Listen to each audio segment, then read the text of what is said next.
New home prices are out of control. It's totally not sustainable. It looks like a bubble that will eventually burst because housing price can never be so high. But is this fact or fiction? Let's find out.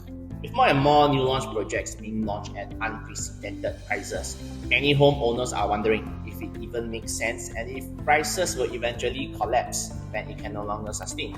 Before we make such a bold conclusions or speculations, let's dwell a little bit deeper into what determines the prices of properties. There are many factors that determine the cost of property, which we can't go through completely due to the limited of time we have. But the one major factor is the cost of land. Basically, when a developer buys over a land at a specific cost, after adding in other costs, they will need to sell it higher at a margin to make a profit. In Singapore, the chief valuer determines the price of land based on several market comparables, for example, the surrounding property sales, and government sets a minimum price of 85% of estimated land value when opening up a land for tender. Even for reserved land, developers have to submit a proposal with a commitment to a minimum bid before the land can even be triggered.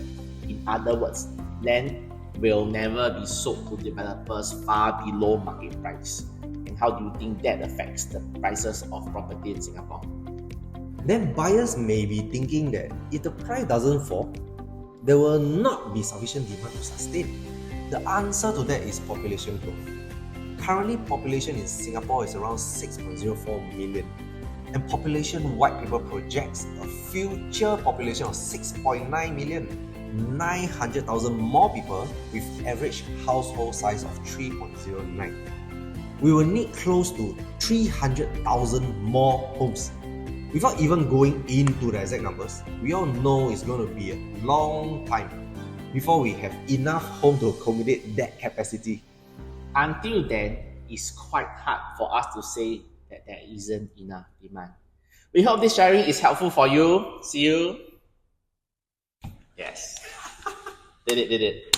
Y'all been fast and sweet and good. Yeah.